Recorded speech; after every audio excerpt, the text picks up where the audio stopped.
Welcome everyone. Thank you very much for coming to the panel today. We've got a very exciting and very troubling panel. I'm really thrilled and happy and honoured actually to host this panel. My name is Jackie Jones and I'm Chair of Wales Assembly of Women and a board member of European Women Lawyers Association, who are sponsoring this panel, amongst other NGOs as well. So we've got quite a few speakers, as you can tell, but each one of them brings a unique perspective to this topic of non-state torture. So without further ado, I want to hand over to our first speaker, which is Jeanette Westbrook.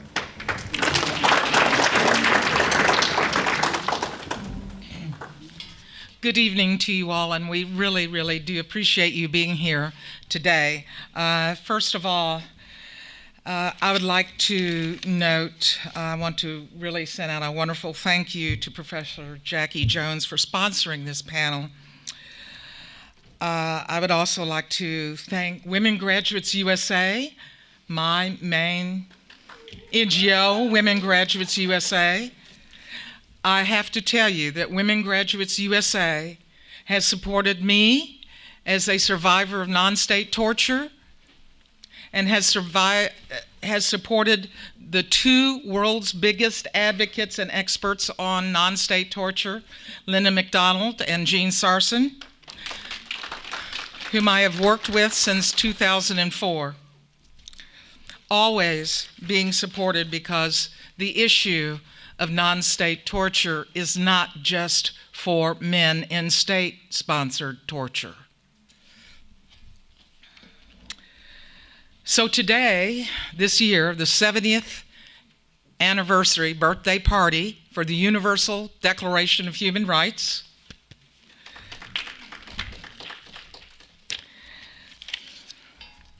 So I'm very glad to speak this year on that. My name is Jeanette Westbrook, and I am a master's level social worker from Louisville, Kentucky.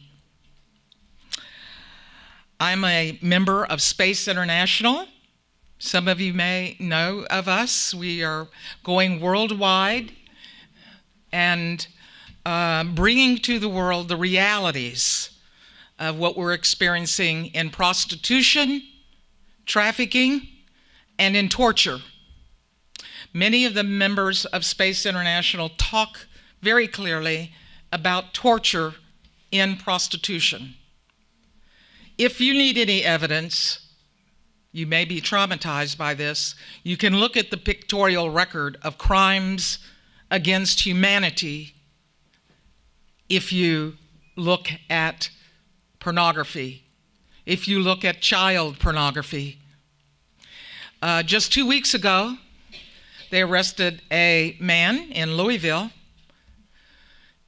He was raping his 2 3-year-old twin daughters, making pornography and sending it out on the airwaves.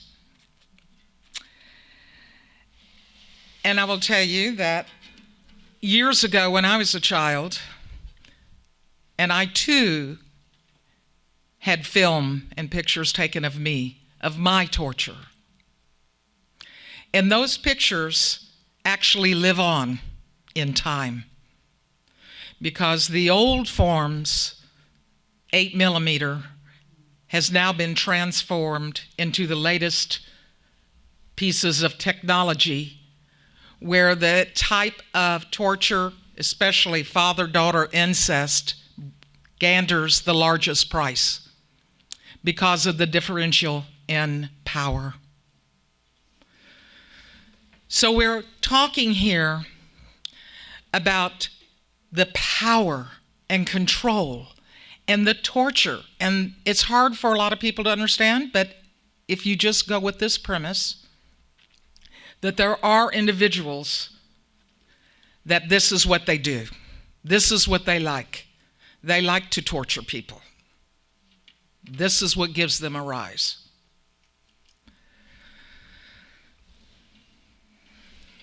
My last event of human trafficking, I was 24 years old. Today it is 2019. You don't have to do any math there. but it's been a long many years. But I will tell you that I continue to suffer the results of my torture, incest, and trafficking to this day. We will live with this until we die. Some of us yet are able to survive, and we are able to bring to really the world that this is the reality of many, many human beings. Girl child, boy child, adult woman, trafficked woman, indigenous woman,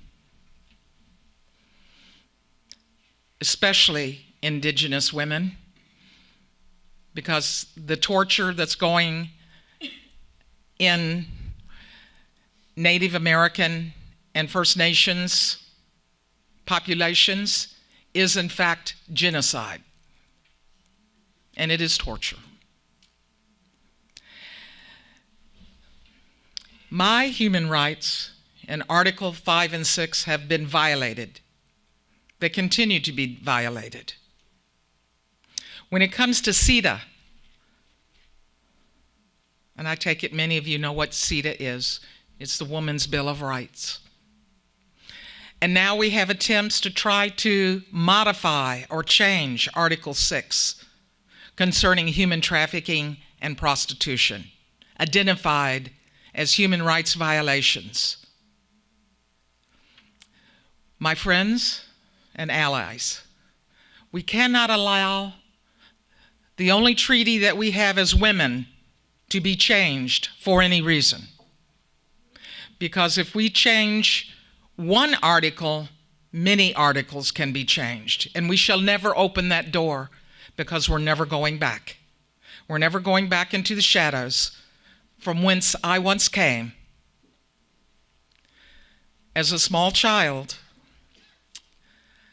and being able to survive everything that I did, waterboarding, forced abortion, chosen abortion, rape, incest, electrocution, cutting. We don't forget these things. We compartmentalize these things in our minds, but they are there. And fortunately, I'm free today to be able to unlock all of that and bring that to you. As a service provider myself, as a social worker, I work with refugees from around the world. Louisville, Kentucky, believe it or not, is home to 124 different nationalities from around the world. Louisville, Kentucky is one of the 4 federal relocation centers for refugees from around the world. And I can tell you, I have seen state-sponsored torture, and I have seen non-state torture. I've seen both foreign-born and U.S.-born. And please, any of you that are service providers, do not dismiss these accounts that you will hear inevitably if they trust you. Do not set those accounts aside. Because after all, who wants to say what I have just said? Who wants to identify that the people in your life, where it all started, with your own family? As a matter of fact, in the United States of America, half of the human trafficking cases originate from family members and those close to that survivor. Do not think that these accounts are too horrific to be believed. As I said, if you need the evidence, you can look at the pictorial records of crimes against humanity. Thank you very much.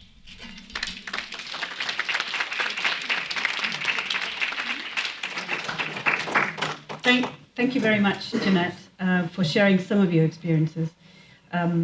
Now we have Summer Dickinson, who will be coming up and speaking Truth to Power.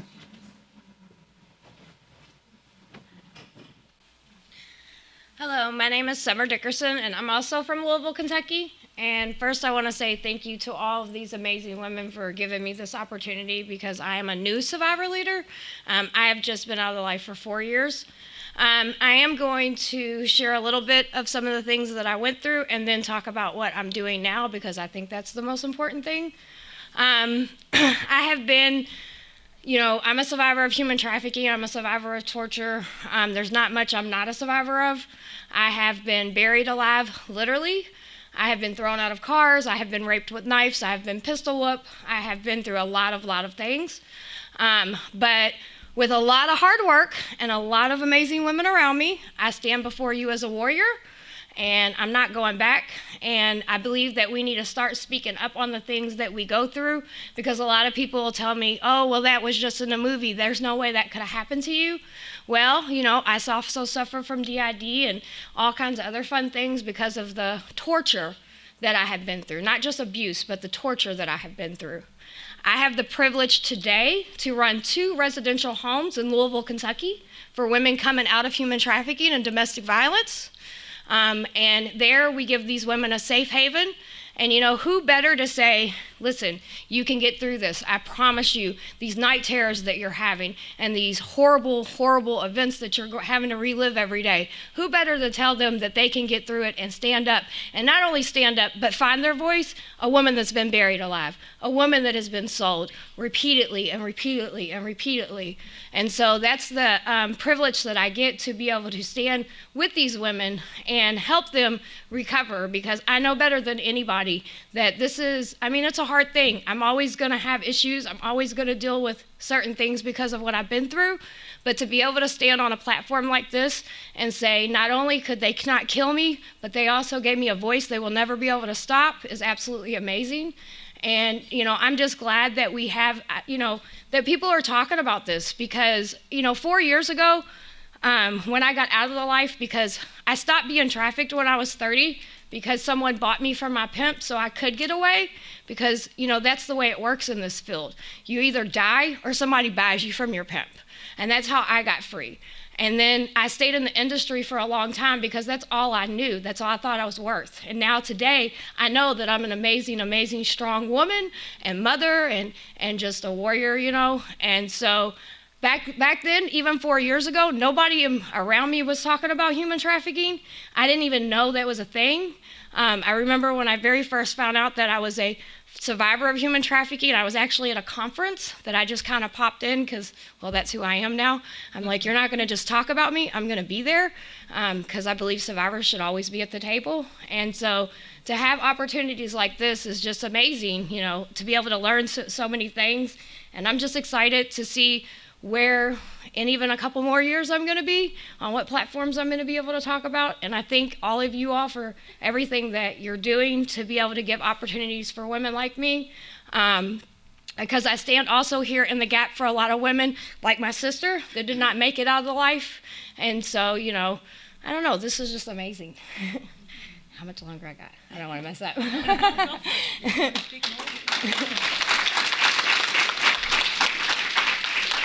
I guess I'll tell you a little bit about our homes that we have in Louisville, Kentucky. So I have 2 houses. Our first house is what I call like a program house. And so we have the women in trauma counseling and drug rehabilitation.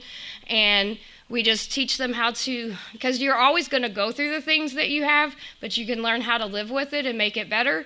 And so we also give the women opportunities that if they want to get their GED or they want to go to college, like right now we have 3 women that are in college and we have 4 women that are working and doing amazing. We help the women get their kids back if that's an option.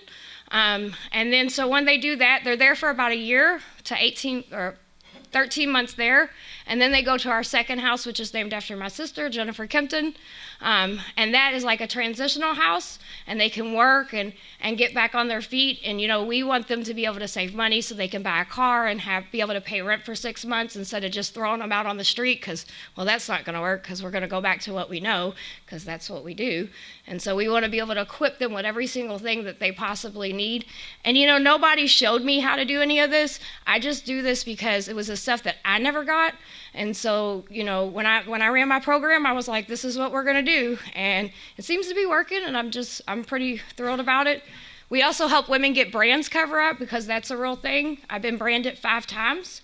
And so I have another part of my ministry that's called Jennifer's Heart, and we help women that have been in domestic violence or human trafficking situations get their brands covered up.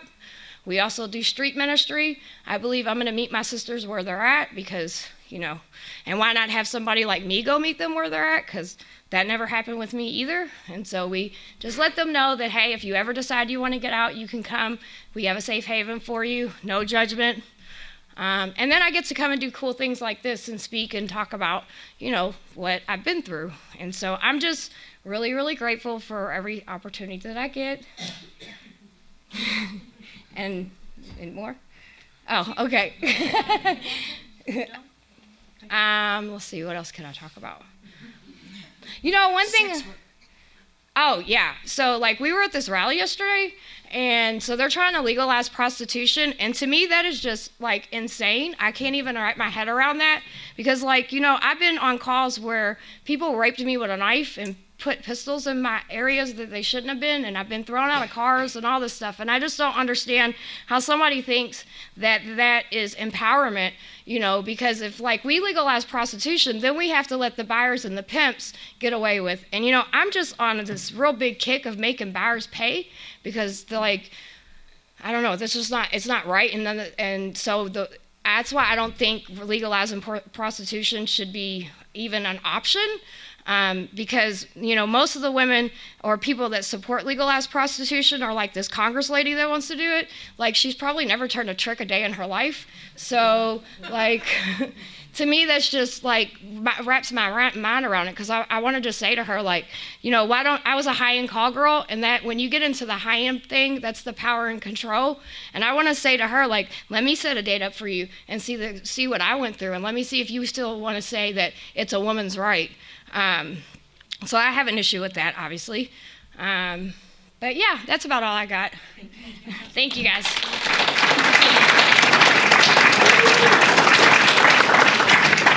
That's a powerful woman as far as I'm concerned. Yeah.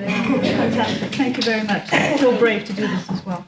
So we've got Chris Stark next, who's going to introduce herself and then talk as well. Thank you. Fantastic. Bonjour. We need to honor the land of or the people of the land that we're standing on right now. And my English name is Chris Stark, and my Anishinaabe name, Ojibwe, is Nagamo Zibi Unse Kwe. That means singing little river woman. I'm white and Anishinaabe, and I have Cherokee ancestry as well. Part of my family also died in the Shoah. And I'm a writer and a visual artist, and I have a couple of books here for sale. I have a novel. If you're interested in looking at or reading about these issues that we're talking about today from a more elaborate standpoint, that novel might be a good one for you. Not for Sale is an international collection of writings about prostitution and pornography from a feminist perspective, and I have both of those books for you. Nichols was a Lambda Literary finalist as well. I am also a torture survivor, and this is not staying in here. There we go. That's good. Okay. All right. Okay. So can you all hear me? Okay. Okay. Great.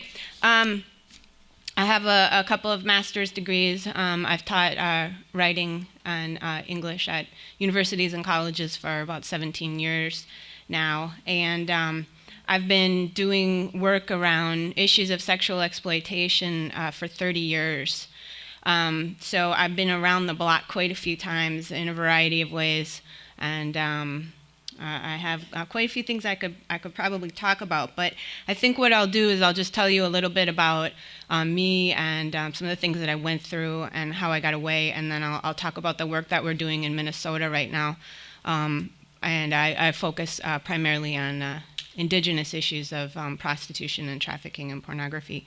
So there's most of the things obviously that I experienced. I'm not going to talk about, which is true for every survivor. We tell people a very, very little bit about what we've been through, and that's really difficult for people to hear just that little bit. So I was born into a family that there was intergenerational, what we would call trafficking. We could call it non-state torture, of women and children being sold and bought for pornography and for rape and for other forms of torture that the women before me brought up as well. And I have very vivid memories of being 4 years old, and we lived in the northern Minnesota, way out where you had to take a snowmobile when it snowed too much because you couldn't drive on the roads to go get some milk. And so we were very isolated, and it's very, very easy to do whatever you want out there, especially when the people who are doing this have 40 or 200 acres of land. And I remember falling asleep at night, and we lived on this tiny little lake, and sometimes there'd be a bobcat howling, and I'd hear the trees, clicking and clacking outside my window, and I would be very, very sad because I didn't know if I was going to wake up in the morning, because I didn't know if I would be killed. And I, at 4, wasn't really thinking I'm going to be killed tonight, but I was very aware that I might not wake up in the morning. And I really like being alive, and I really didn't want to die. And I still feel that way. I really enjoy my life. I enjoy the trees, and I enjoy running, and I enjoy animals, and there's even some people I enjoy too. So, for me, when I talk about these things, and whenever I think about them, when I think about what it was for me going through this, as a young girl, it was always about freedom. And it was about whether I was going to be alive to be breathing the next day or not. And that Born Free back in the 70s, I would hear that and I would just cry maybe, but, and I would just feel this overwhelming desire to be free. And I think it's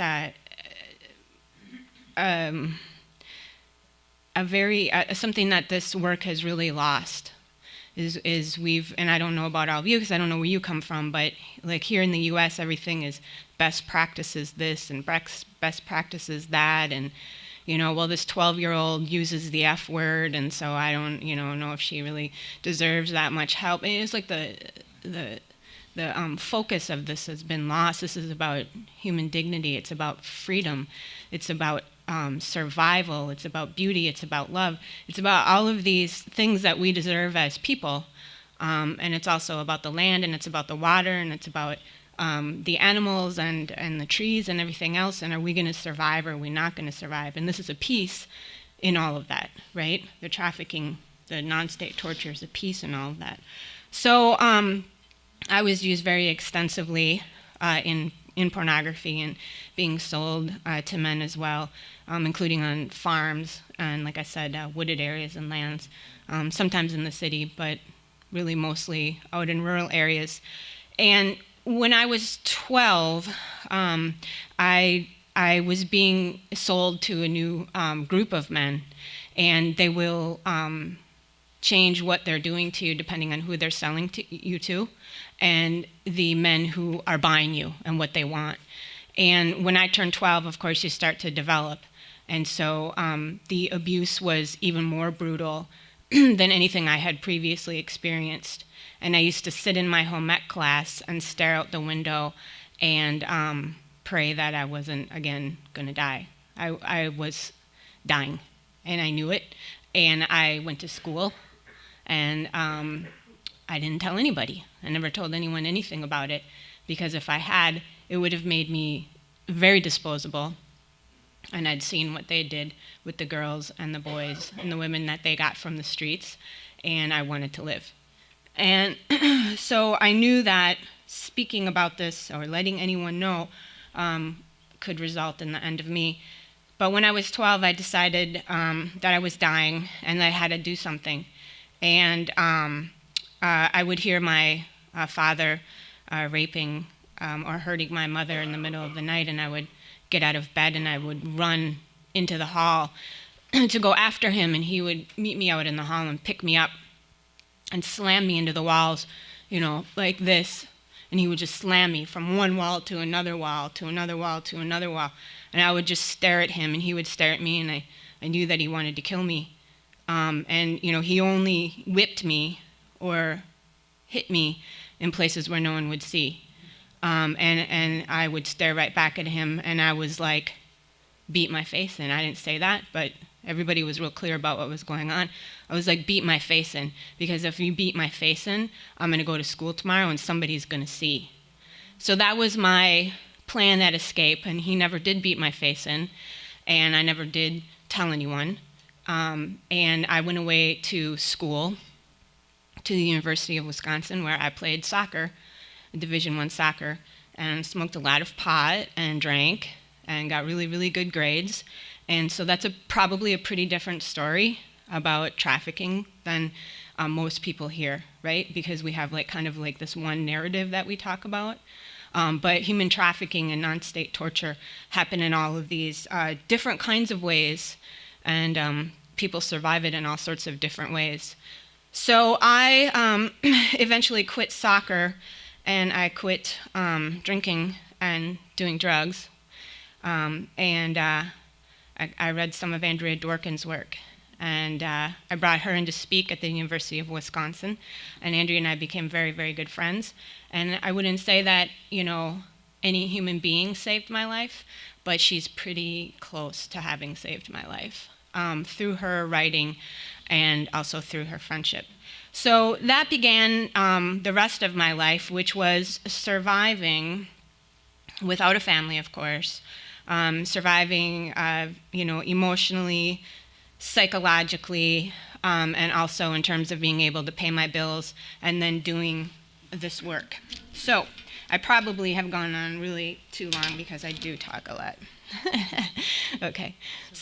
So I hit the ground running at 21, as a grassroots activist, and I was like, I got away from these people, and I know that there's still lots of people being hurt in these ways, and I'm going to tell people, and then we're all going to come together, and we're going to stop this. That's not so much what happened, and that has been a struggle with serious disappointment for the last 30 years of my life. And, I thought you said to keep going. It's perfect. Okay. She's saying it's perfect to stop. I thought she meant keep going.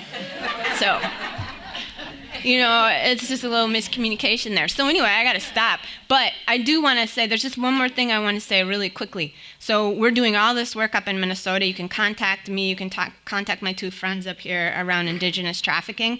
Track us down if you want us to talk about it. We'll connect you with that.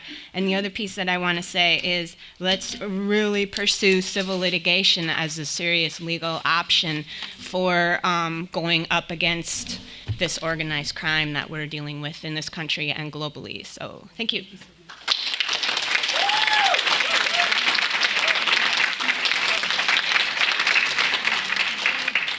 I hate to stop anyone, especially, it's just so powerful. And thank you so much for talking.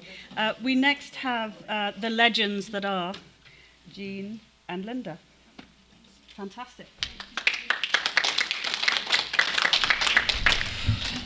That's big to follow, isn't it, huh? Yes.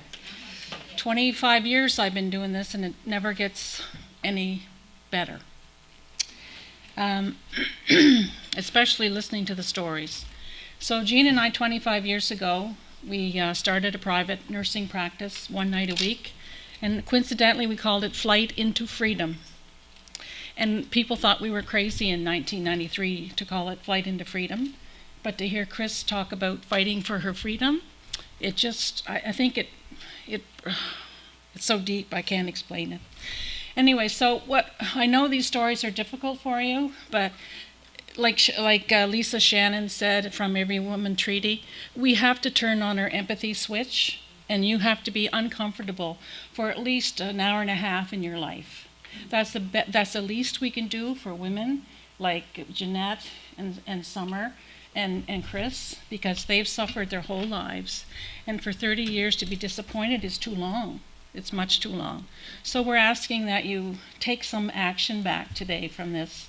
And I want to thank Bridget Polinovska, because when we first came to the UN, Jean and I were just two women from Nova Scotia, and we didn't know anyone.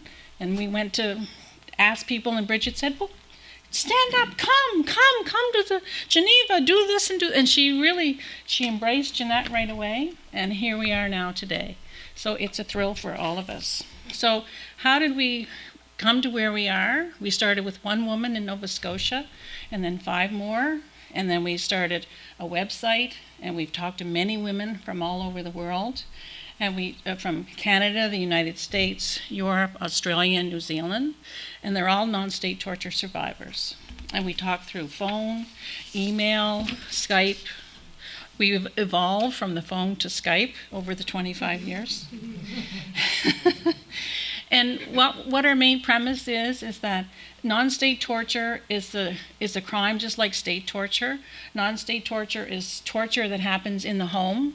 It happens in human trafficking, it happens in prostitution, it happens in pornography. These stories are proof of that. So what we're saying is we recognize that men mostly suffer state torture, and we want the world to recognize that women and girls primarily, they suffer non-state torture. And I do believe there's much more non-state torture in the world than there is state torture. Very same acts. You know, we have electric shocking like Jeanette talked about, burning, water torture, suffocation, a huge amount of gang rape and sexualized torture, forced nakedness, powerlessness, drugging, caging, shackling, all the same forms of torture that the states perpetrate. And in Canada, we're trying to get a law against non-state torture, and we've been fighting our country all these years. Now there's 16 countries in the world that have laws that apply to non-state torture, and still they do not listen. And if you go back to your country, wherever you come from, you can look and see if there is a law against state torture, non-state torture, and if there isn't, that's one of the things you can do as an action like Chris talked about. So we have I guess one of the things I wanted to say is people always ask us, why to these parents? We know why the traffickers do it, mainly for money and for power, and we know why the Johns do it, for power and pleasure, but the parents do it for the same reasons. They do it because they have pleasure in harming the children that they bring into the world. And we have to really grapple with that reality and understand that not all parents mean the best for their children.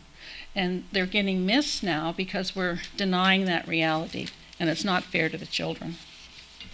So Jean and I developed a questionnaire, online questionnaire. What are your thoughts about torture? And we've given it to quite a few people now. And from the 589 respondents, people say that they can distinguish between torture and assault. And how they say it differs is the destruction of the sense of self. And that is the goal of torture, to destroy the sense of self. 90% of them distinguish. It dehumanizes persons. The severity is mental and physical suffering is extreme, and the intensity of the terror and horror. And you can only imagine what it must be like to live that every day. One of the other questions we do is we have, for the survivors, is we have 48 different forms of torture that they can identify, and they can tick off which ones that they have endured. And from the 48 that we've had people answer the questionnaire, 62% had suffocation, 40% had objects placed over the face, 54% had electric shocking, water torture was 62%, choking was 73%, forced to harm and kill pets was 35%, forced to watch others harmed 62%. That's very hard for children and young people to watch others be harmed and feel so helpless. Very hard. We have 87%. Am I getting close? Or 5 minutes. Okay. So 73% have pornography taken. That's really high. In prostitution, 83% are choked, 58% were forced to watch others harmed. Then we have a questionnaire on discrimination and stigmatization, and 100% of the respondents said that they feel discriminated against and stigmatized. And why is that? Because the world is not open to their stories. The world is not open to their stories. And that's the job that we have to do. We created a safe place here this evening, but the whole world should be like this. No one should be ashamed or feel that they've done anything wrong to share that they were tortured. We should respect them as the remarkable people and women that they are, and they should be guiding lights for humanity around what the resilience of the human spirit is. So I feel very strongly about that. And I think I'll leave it with 2 quotes from survivors talking about the political cruelty they feel in countries like Canada, where there's no law against non-state torture. They tell us, "It makes me feel as if I'm not being treated as a human being. And sometimes I feel so isolated, like being in a place and no one talks my language. And I have to keep relating to their language, even though it is not my language. It's a social isolation difficult to describe." And we have many published articles now. The newest is in the Canadian Women's Studies Journal. You can purchase it online. It's quite detailed, and we write with survivors too. They include their stories and their artwork, so we always take them with us wherever we go. And there's some handouts too. Thank you.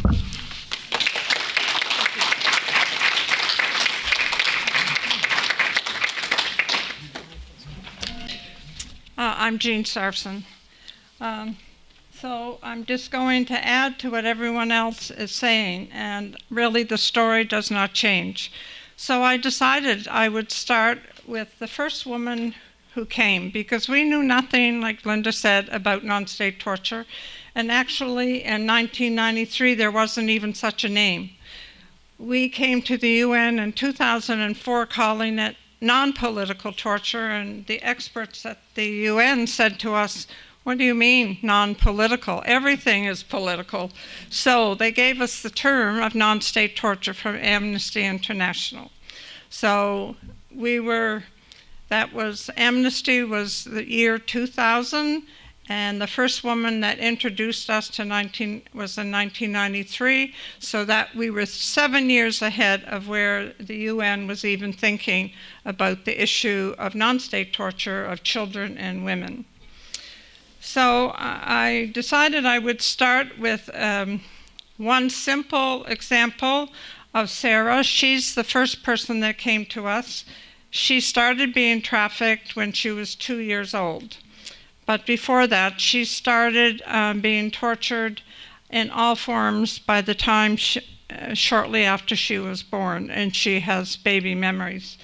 But just to condense it into one ordeal, she talks about being 14 and on the boat. And she says he would get the shock things out, that's the electric shocking, throw you down, hit you, make all kinds of bruises with tools like whips, chains, knives, guns. That's the physical torture. He blindfolds you so you don't know what he's doing. He sticks a broken bottle in your ribs and sucks the blood. He says, "Smile." He had a big black dog, which was the bestiality. He gets food, but does not give it to you, and no water either. That's the deprivation. He puts you in a cage, throws you overboard, drags the cage in the water with the boat. He drowns you, so that's the water torture. He pulls you up, throws you on the deck, rapes you. You were supposed to say you wanted more. So that's the organized crime. She was trafficked by her parents. She was prepared for this man to come and get her, and he took her to a boat out on the sea, so you're as captive as you can be.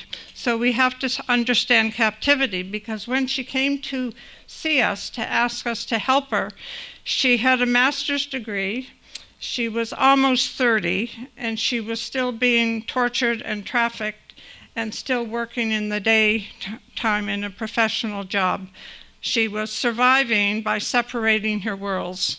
she had a professional life and a captivity life. So we have to understand captivity too. So because Sarah was an infant when she started being trafficked and tortured, we learned over the last 25 years that we have to understand when Sarah was talking, how her memories, how her flashbacks would come.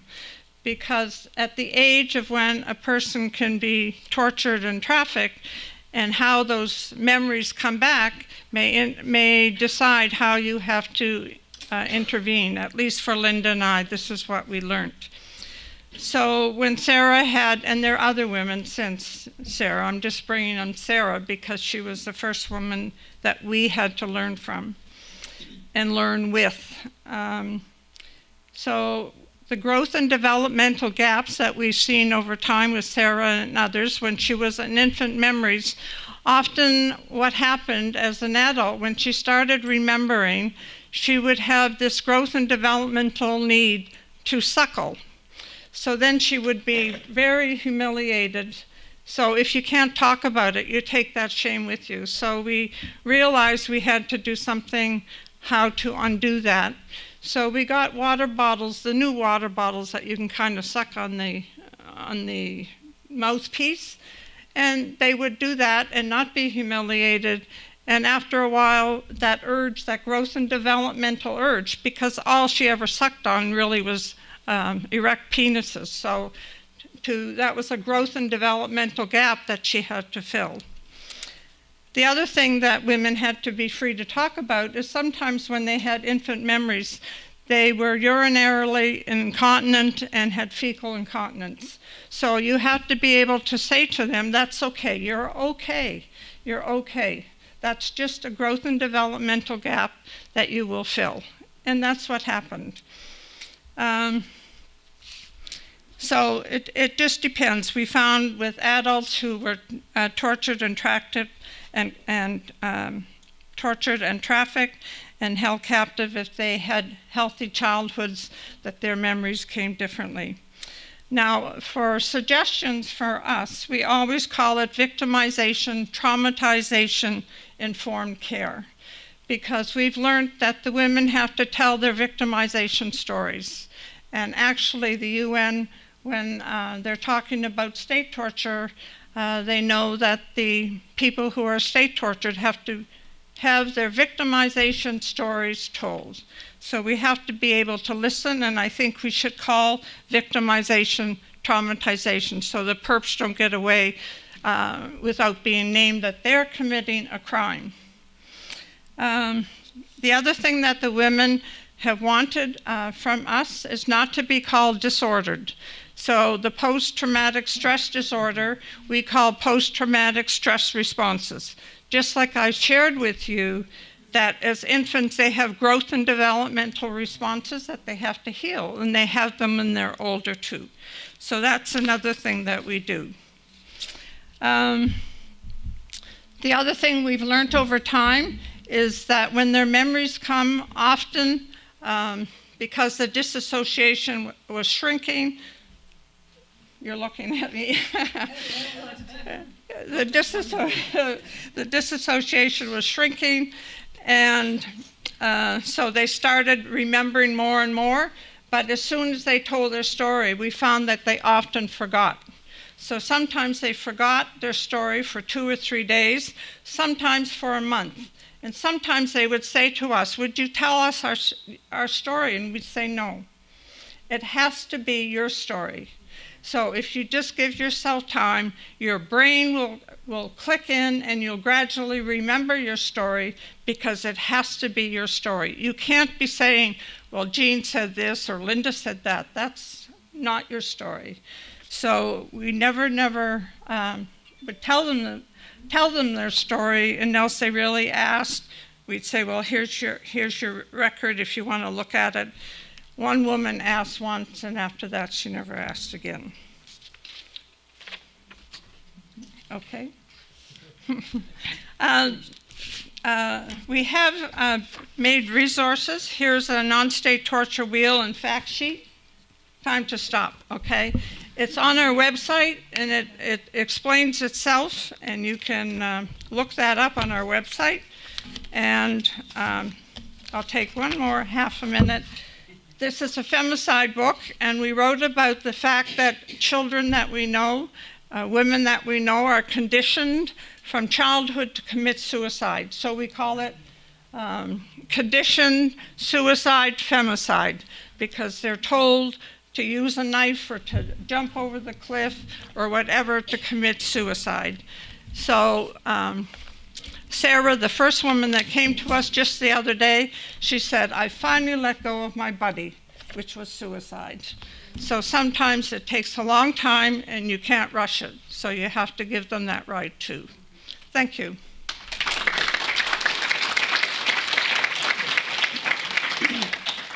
Thank you very much, Jean. Megan Walker is here, and she'll be talking next to us. Thanks. Thank you, Jackie. I won't turn around. My name is Megan Walker, and I'm the director of an NGO in London, Ontario, Canada, called the London Abused Women Centre. And we are Canada's only non-state torture-informed service agency. We provide advocacy, support, and counseling to women and girls over the age of 12 who have experienced violence, assault, and torture in intimate partner relationships and in the sex trade, particularly in pornography and human trafficking. We operate based on 3 pillars, being we need effective legislation in our country, we need public awareness and education, and we need fully funded services because we believe all women have a right to immediate access to service. And while Canada has made great strides in the issue of prostitution by naming it as inherently violent, which disproportionately impacts women, particularly Indigenous women and girls, who represent 50% of all trafficking in our country, yet make up only 4.7% of our population. The government has criminalized sex purchasers, also known as Johns, punters, pooners. We call them sexual predators. But they decriminalize women who are in prostitution and women who are trafficked. We also criminalize pimps, brothel owners, and we make it illegal in our country for a third party to advertise for sexual services of another individual. What women tell us every single day is they want their experience named. And in Canada right now, our government will not name their experience as torture, as non-state torture.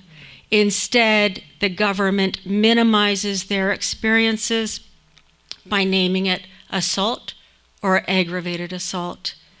And most women who come to see us don't even understand what aggravated assault means.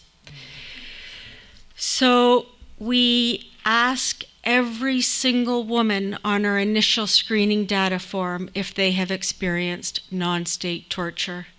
And for many women, they don't know what that means, and they leave a question mark. And it allows us to open the discussion and give women permission to tell her story. And in telling her story, she recognizes that she is not crazy and she is not abnormal, but she is a woman who has experienced a heinous crime of non-state torture.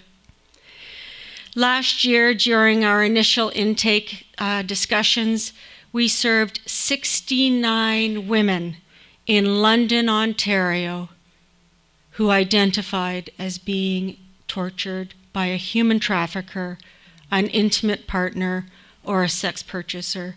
69 women in one small community in one large country. Imagine the extent of this issue across our country. Women have asked me to bring forward their stories today. They have asked me to share them with you, even though they may be very traumatic for you to hear. They want people to hear what has happened to them. They have also given me permission to bring their art to post, and I hope you will take a moment or two, if you can, at the end, to look at what they have made and what they have created from their experience. The first woman that gave me permission to speak told me that her torture started when she was picked up on the streets in a city in Ontario and taken to a torture chamber, where she remained for 6 weeks before being discarded and left for dead.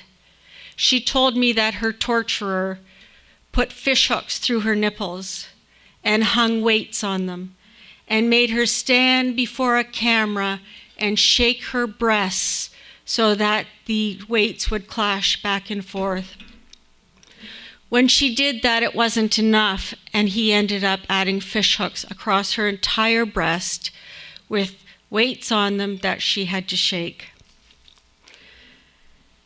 Women tell us that when they go to see a sex purchaser or their trafficker, they are sometimes asked to stand against a window, and there's an elevated piece of wood where their torturer will nail their breasts into the piece of wood so they cannot move, and anally rape them repeatedly.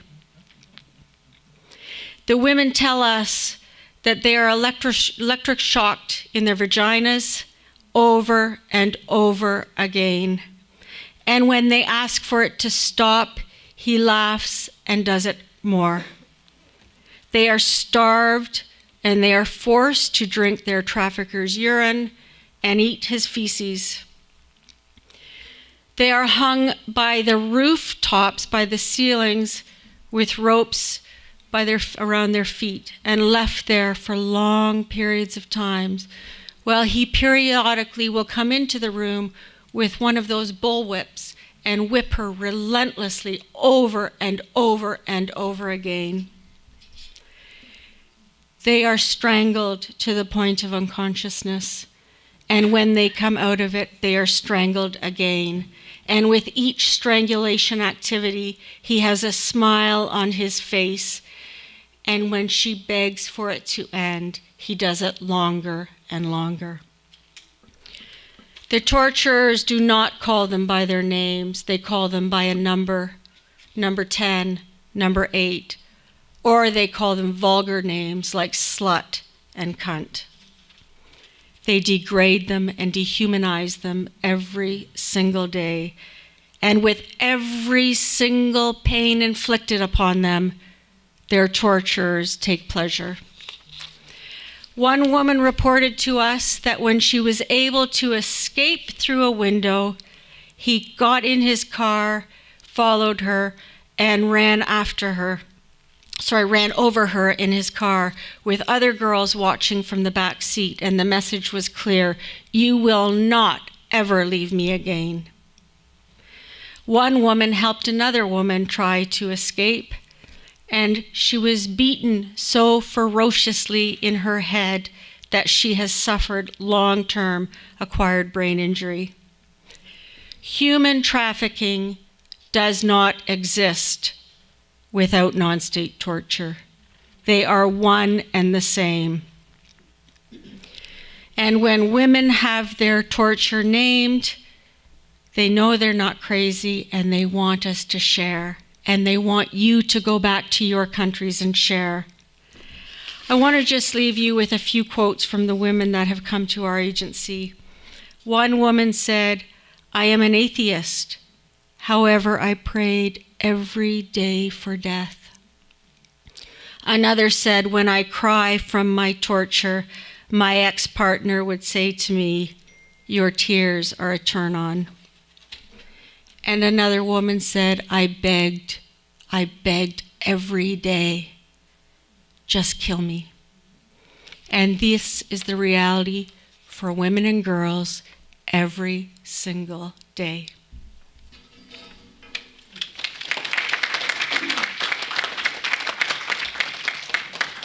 Thank you, Megan.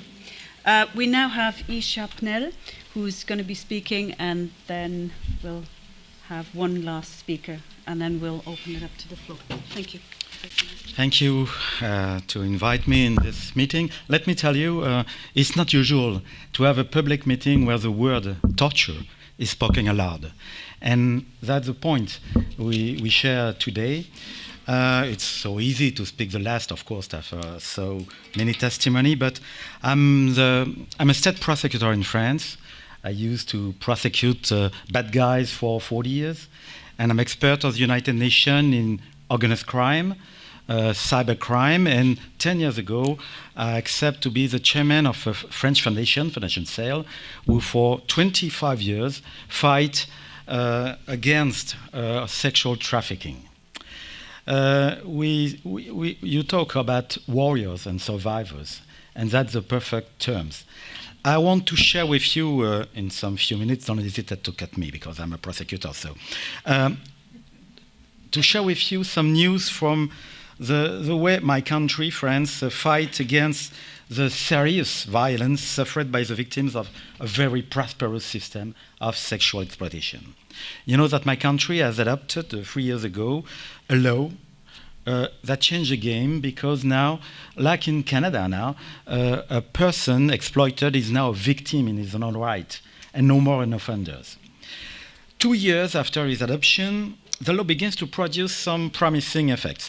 You have to be very humble, because we have around 30,000 people exploited in France, by the way, and we try to help a little part of them only today.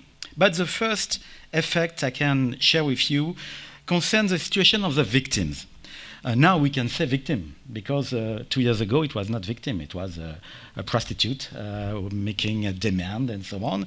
And so now we have a system we can facilitate protection, access to social housing, reintegration, action, but only from 2 years now we have around 100 people who can be helped. It's a long and narrow way to go, of course. The second objective of the law was to reinforce the severity of the punishment against the offenders. And in our code now, the word torture is written just around pimping.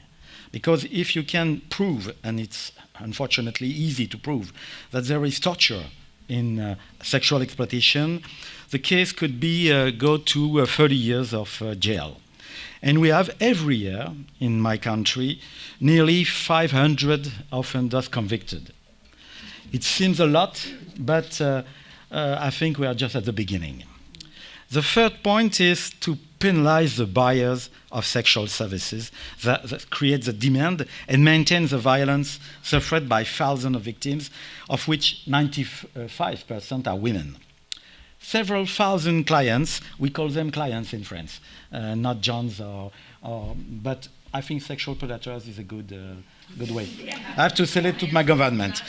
So the client, we have now for 3 years now, several thousand of clients arrested, and they had to choose between a fine or an internship in Spain by those playing for domestic violence.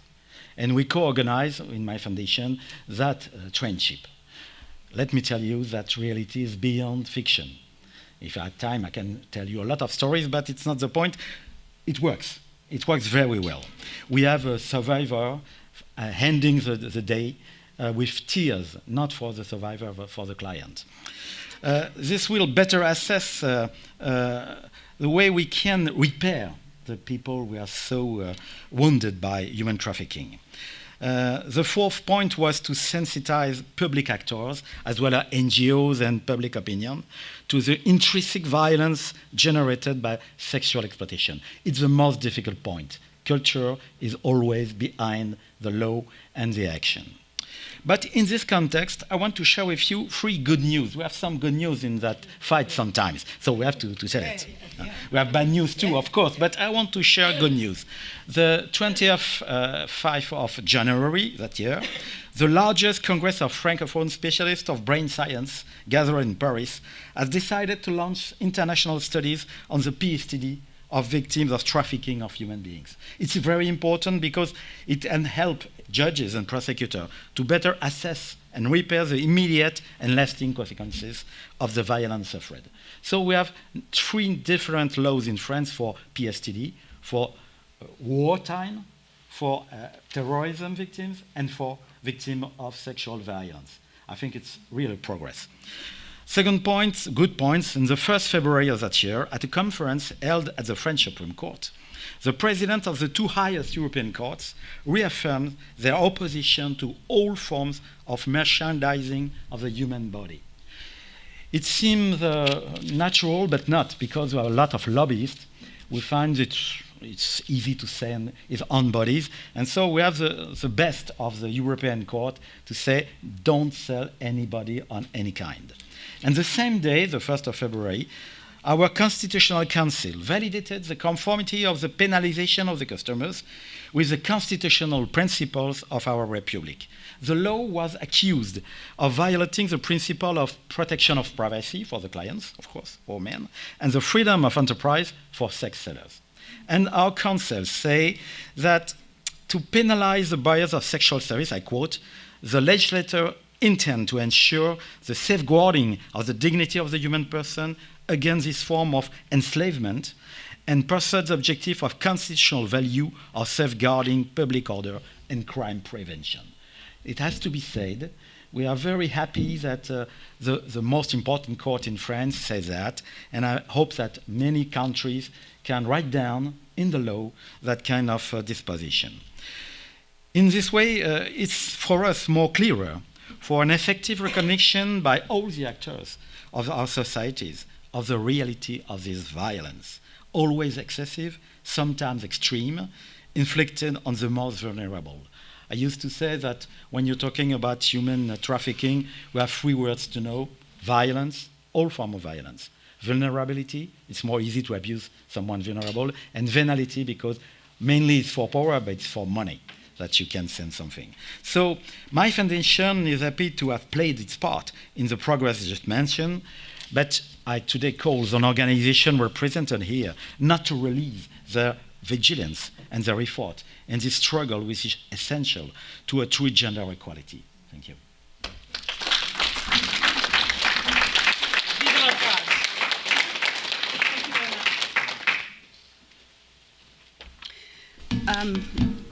Thank you very much, Yves.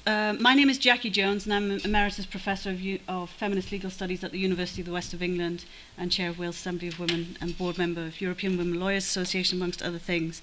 And in about 2011, Rashida Manjoo, who was then the Special Rapporteur, United Nations Special Rapporteur on ending violence against women, its causes and consequences, called for a treaty to be enacted ending violence against women, because there isn't one at UN level. There are at regional levels, but not at UN level. Of course, we know that CEDAW has Article 6. It's the only article that talks directly about ending violence, and it's about human trafficking and prostitution, and that's a really important article. I would also suggest that CEDAW is an extremely important treaty, and it is not its main focus is on ending discrimination rather than ending violence. That's not to say the general recommendations aren't fantastic, because there are at least 3 or 4 or 5 that are directly related to ending violence. Those instruments, though, as a lawyer, I would say, are soft instruments, soft law. So lawyers call for hard laws. What does that mean? What's the difference? So what that means is that if you have a piece of hard legislation, hard law, you can go to national governments and say, you signed up to this, you ratified this, enact it. Now, we all know the law is not the answer, a complete answer, but without a law, what do we have to stand on? What rights do we actually have? It's very difficult. The Universal Declaration of Human Rights in Article 1 says we're all free and equal in dignity. Are we? I didn't hear that today. Calling for a new UN convention to eliminate violence against women and girls names the crime. That's the whole purpose of the convention. It's to name the actual acts that are perpetrated in the name of usually men against mostly women. We have to name it. We have to punish it, and we have to do something to protect individuals. We have to help those who need help to get out of the situations they're in. As far as I'm concerned, human rights are about the vulnerable, and we're only as strong as the most vulnerable in our society. So we have to have a new treaty. That or an optional protocol, but I won't talk about that right now. Thank you. To that end, if anyone's interested, and I hope all of you are interested in that campaign, we have Lisa Shannon and her colleagues here today from the Every Woman Treaty. And if you'd like to sign up to the campaign, you're very welcome. And afterwards, you can talk about that and talk to her about it. Now, Rashida and I wrote a book last year calling for the academic case to be made for a new treaty. And that's important because academics are very snooty, aren't they? Yeah? Let's put it bluntly. They're egotistical and self-centered. I say that as an academic, yeah?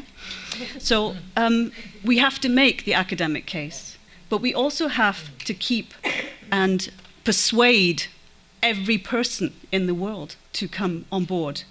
And that's really, really important because we have to consult with individuals, which Every Woman Treaty has done, and others as well in different countries, to make sure that the crimes that should be enacted in law as an example of what the state decides is something that is absolutely abhorrent to the culture and status of individuals in society, actually speaks to the crimes that are being perpetrated.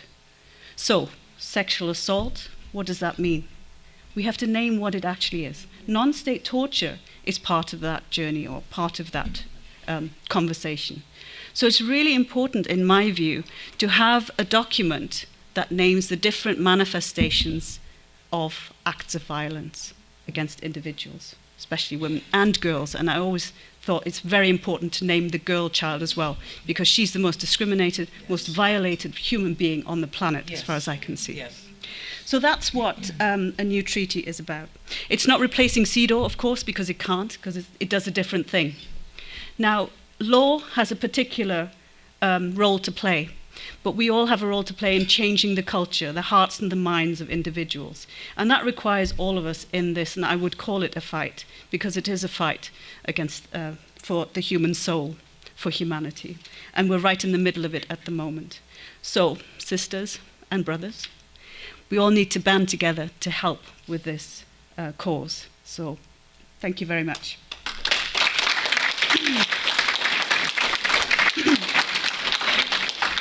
Kept to time. Put myself a sign saying not too long. I wanted to leave plenty of time for comments, and very respectful comments, I hope, and questions. We only have one microphone, and because it's being filmed, we'd like to have people maybe either speak really loudly or come up to the microphone, because I don't think it'll reach all the way into the audience. Please keep it brief so that we can all have a chance to speak. Is that all right with everyone? Yeah? Okay. I'm looking at the technical people.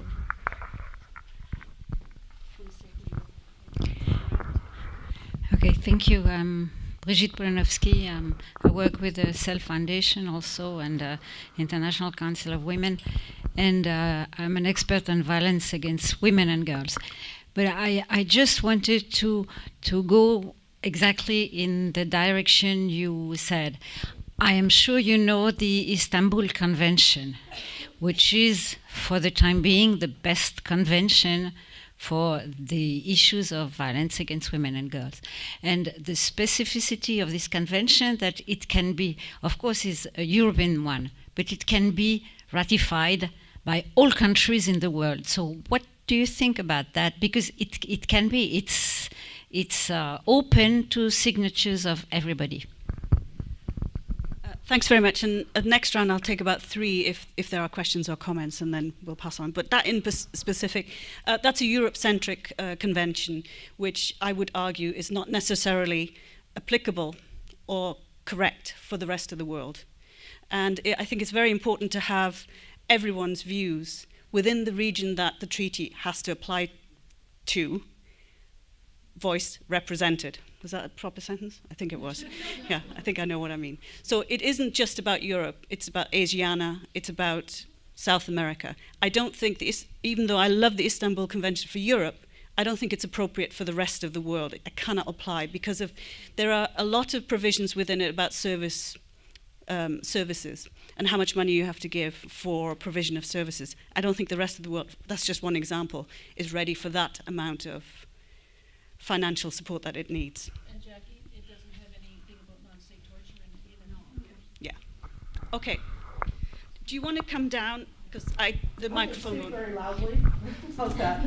As long as it's picked up. I have a few questions, but I'll just go for one, and that is Space International. Can you expand upon that just a little bit? Not sure I'm sorry, can you repeat that question? I should have been up there. I'm sorry, I could not. No, that's all right. The Space International. Oh, okay. Yes, it is an organization of survivors that is endorsed by former President Jimmy Carter.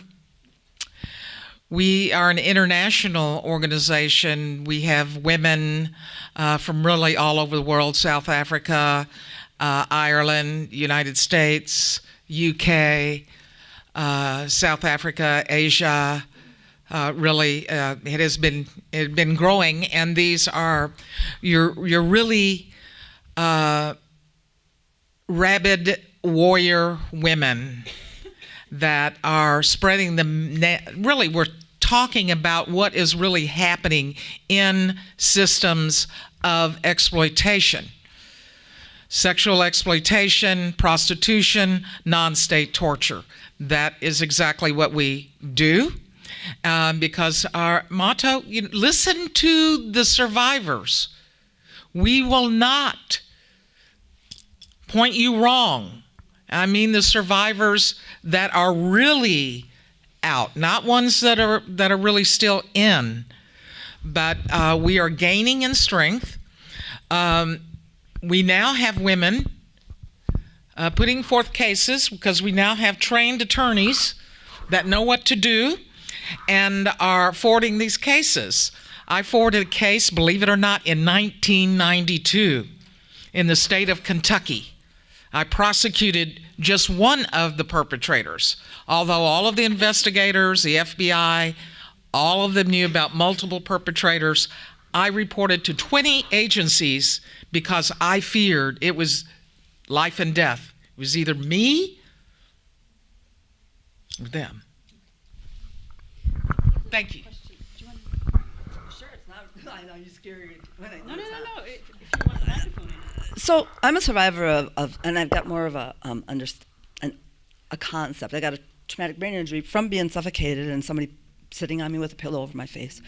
But I have a master's, so I'm educated, so I know the words, I just can't get them.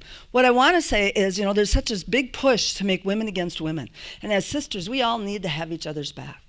It's not about who wants something legalized, who doesn't want something legalized. It's about what your position is and how can we get there together, knowing worst case scenario is hurting some of our other sisters. That's the part.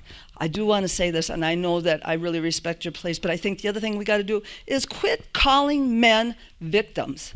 When I was being called a slut, a cunt, and being beaten, not one time did anybody say, well, geez, I really hate to do this because you're a victim. And if we aren't nice to men, it's always like they're not going to show up. And in my opinion, who cares? As long as the women show up and we rise above and we have each other's back, that's what matters. And it is all about what you are amazing, I just got to say that. But we have so many women, and when I spoke at a conference on Friday, I had more women of color coming to me to say that in their country, the exact same thing is happening, just in different ways. And so we don't always have to have whatever you got going on fancy across the world. I mean, we're trying to fix our area in Minnesota, and people are trying to fix New York. But we were walking here, and the comments men made at me, I could have gone to jail, and I probably would had I been in Minnesota. So I think we need to deconstruct the colonization that white men have created for us. so we can live safe, and then we can make better choices, and we can move things on.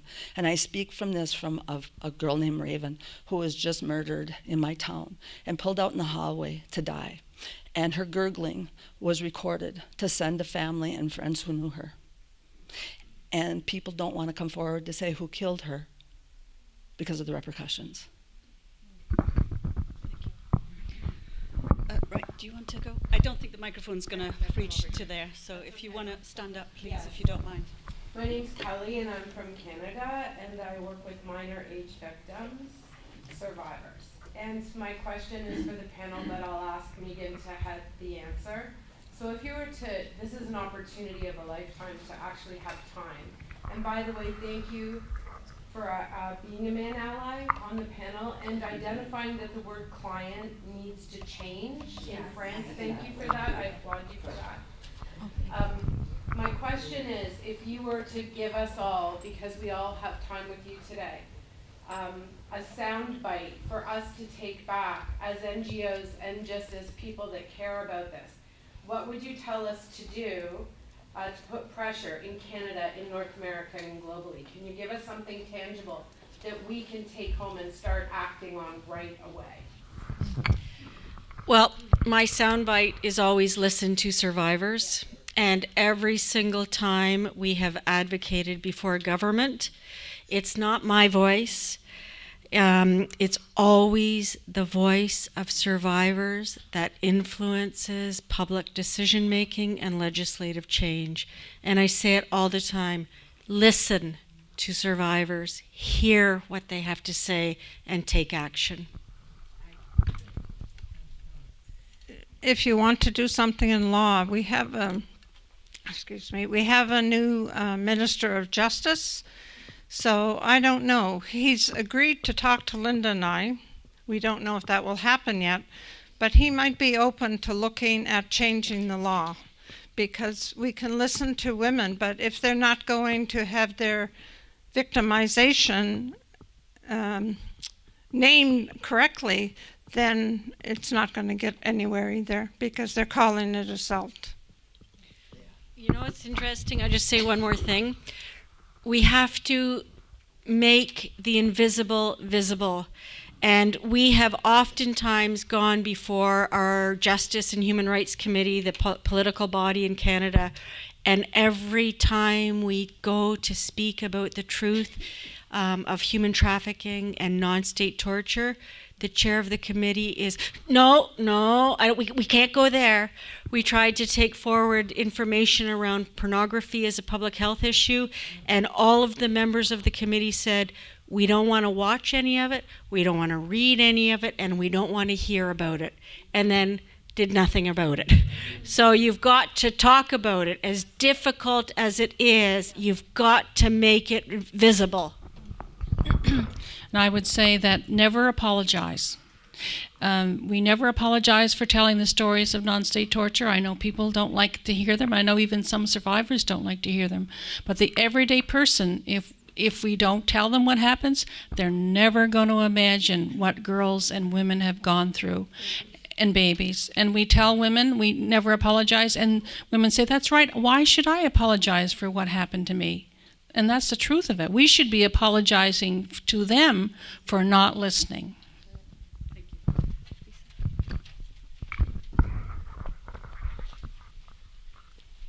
So actually, just to follow up on that, I'm one of the co-founders of Every Woman Treaty, but I will certainly say that Jean, Linda, and Jackie have been involved in the process from the beginning. And as much as that may look like 4 white women up here, I will also mention, unlike the Istanbul Convention, we've actually spent the last 6 years doing a global consultation with activists from every corner of the planet. And that treaty has been developed, the text of that treaty has been developed with women and men who are experts in, from indigenous communities, people with disabilities, just an incredible diversity of people have inputted on what that treaty should look like. And we just launched the public campaign last week. So what we're asking everyone to do is just sign it. We want people to call on nations to create this treaty. And I know I won't be able to talk with everyone here. If you just visit everywoman.org, You can sign it. It's right there on the homepage. And let us know if you'd like to get involved or organize treaty signings, because that's the new thing. Thank you. Non-state torture. Yeah. Thanks, Steve. Hi, I'm Jan Williams from an organisation called Object. There's another way in which men are claiming victim and trying to sabotage stories like yourselves and say that it's not as bad as we make out. It's another unpopular issue. I'm sure I'll be shouted down. I've already been called nasty names here in New York. But we have to talk about the men who claim to be women. I've got no problem with anyone changing their bodies, and we don't hate anybody. But if men can claim to be women and say, well, I had a really rough lot of sex and I didn't mind, then it invalidates stories like your own. If you can't say who a woman is, then you can't get a woman's story. You can't count how many women have had what experiences. We're having people in schools now in the UK telling primary school children to question whether they're boys or girls. In our view, at that age, they should be encouraged to play and learn and not have those things forced upon them before their bodies are ready. We think that the whole of the Do you have a rights- question for the panel? Yeah, I'd like to know what we should do about this. I'll tell you what we're doing. We want to point out that this is undermining the whole of the CEDAW rights. And if anybody else is concerned about this, we have a declaration that you can sign. I told you you wouldn't like it, and I'm already getting that reaction. But if men can say that they're women, then your stories are no longer A man valid. can never say that. I mean, they can say what. A man can sit here and say all day long that he's a woman or whatever, wherever you're going with that. But I am a woman, and I am the one that went through all these things. And there's nothing, this is not rough sex. Me having to meet a quota of $4,000 a night is not rough sex. Me being buried alive, me being burned, me being thrown out of cars, me being raped with a knife is nothing a man could ever even think of. So no disrespect to you, but I can't even. Next question. Okay. I agree with you, but a lot of people don't. Thank you. So I think you were next. I don't know if it'll reach to you there. If you want to come forward, that's fine. Okay, I'm from Canada, and I just want to say to Canadians in the room, if you are aware that the Liberal Party of Canada, which is the government in power now, in the spring at their convention, while we do have a law that does criminalizes the buyer and not the prostituted person, the Liberal Party passed a policy resolution to have as one of the top 5 election issues in next fall to decriminalize the consensual sex trade, which basically means decriminalize the buyer. So, and we have a very strong lobby in Canada, which I call a pimp lobby, but it is many organizations who claim to care about sex workers are really promoting this decriminalization of the buyer as. Oh, sorry, very sorry. Actually, my question was, is the panel aware of that? We are.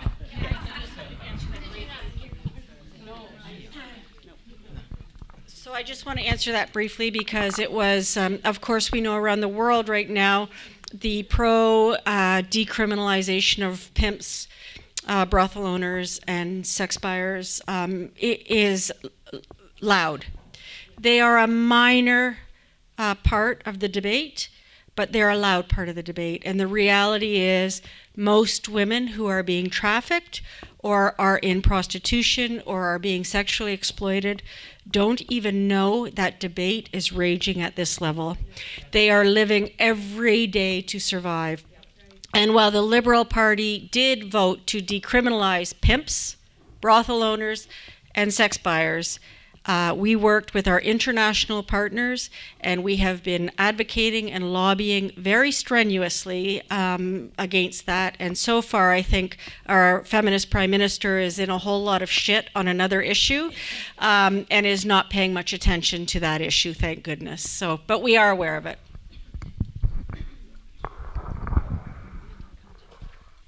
Okay, good evening. My name is Jersha Fernandez. I come from Colombia, South America.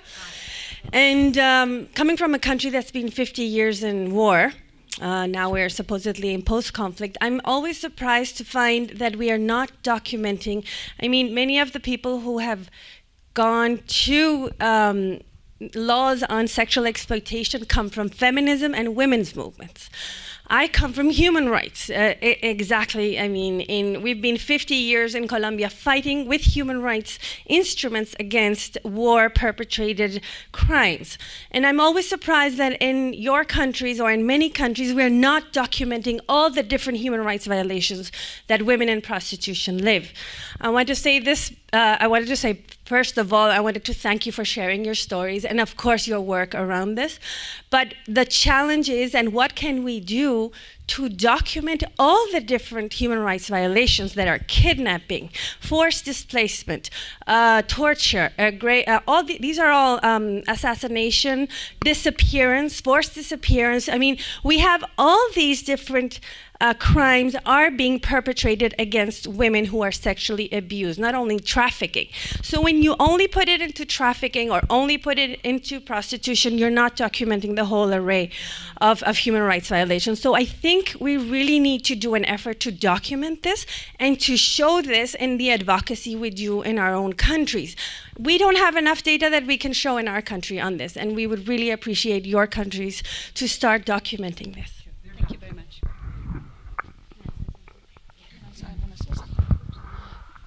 We are trying to get it documented in our country, but our country is refusing to document it. We've had a human rights framework from the beginning, and we've testified twice at the Committee Against Torture. And the last time we went in November, the Committee Against Torture Special Rapporteur told us that our information was outside of the convention, so we're being blocked in the treaty level as well. We've testified at CEDAW and at CAT, and so we are working, and we are also naming femicide as well. But we only document what we hear. We can't document other crimes because that would be dishonest to our work, and we have to stay with what we do. But we're getting active blocking from our country to document, and that's very tragic. Well, I just really agree with what you said. And in Minnesota, we're in the process of passing a missing and murdered Indigenous women because we need to gather that documentation.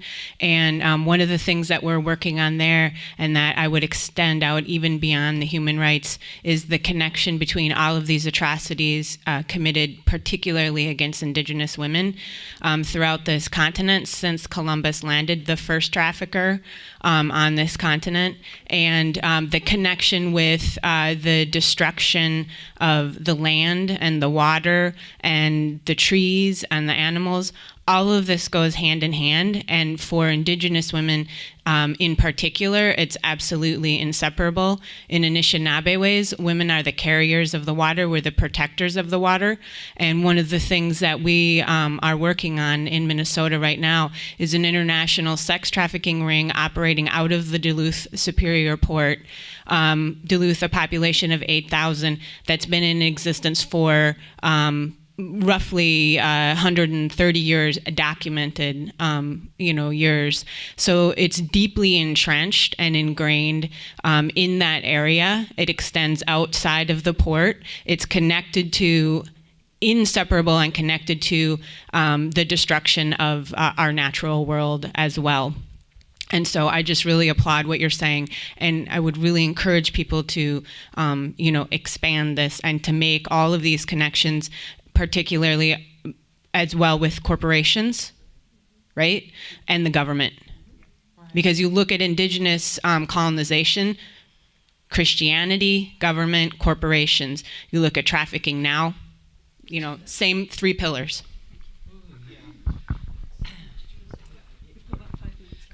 What we're dealing with here is basically the fouling of the human nest from which we all come.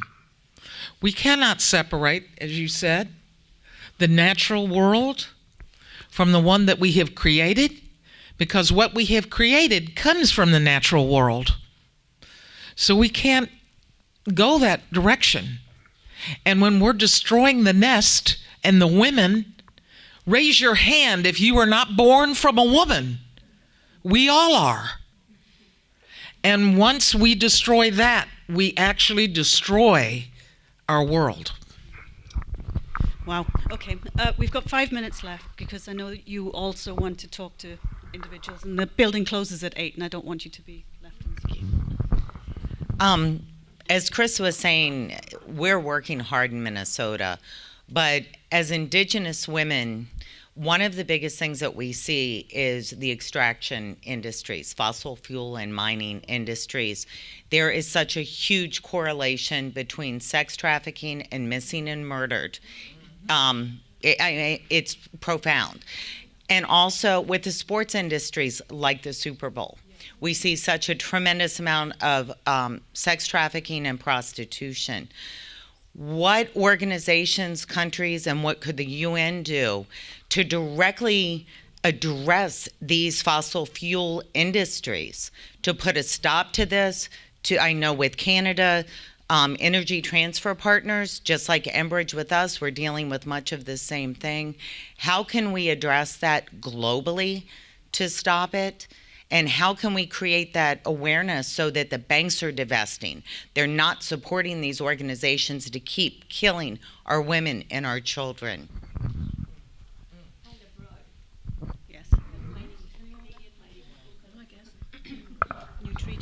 Yeah, the new treaty is one thing, and also I think making the links between the crimes, connecting the companies with the crimes, and naming how many women are being trafficked in this circumstance, this company, and how many women, we're starting to see it with Super Bowl and things, how many women are being trafficked and tortured and prostituted during those times. So I think to make the links for society, and then we'll start hopefully getting class action suits against. So of course, some never come home, and that is a tragedy. That is a tragedy. Yes, but we could still name that they didn't come home in relation to those companies, right? I appreciate your question. Yeah, I just one more thing.